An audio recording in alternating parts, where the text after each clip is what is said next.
we've talked about the running back situation going on in the NFL. Saquon Barkley has seemingly found a temporary solution as he signed today a 1-year deal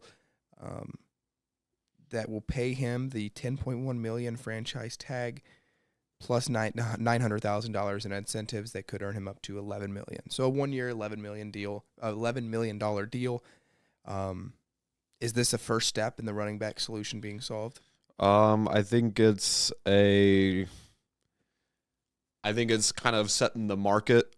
Obviously, this is what you're going to be expecting from guys. I'm pulling up here contracts for running backs in the league right now. Obviously, McCaffrey is a guy who does way more than just runs the ball and has crazy value, and he's sitting at about $16 million a year. So, $5 million under where your top guy is in the running back market right now.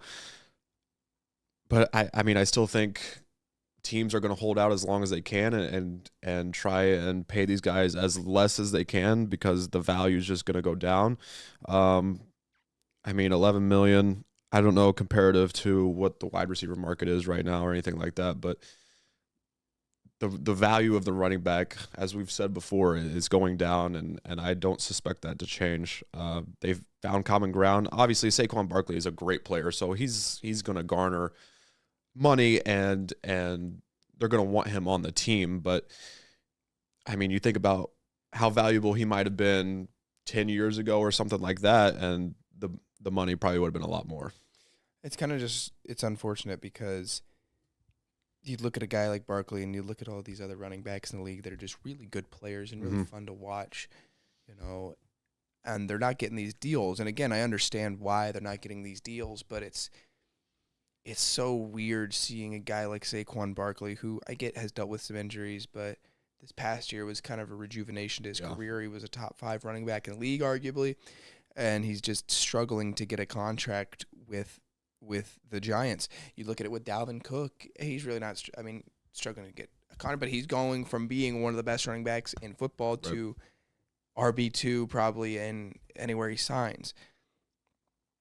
I am surprised that guys like McCaffrey and Henry got their well, I'm not really with Henry because he was really the only thing that the Titans had going for them.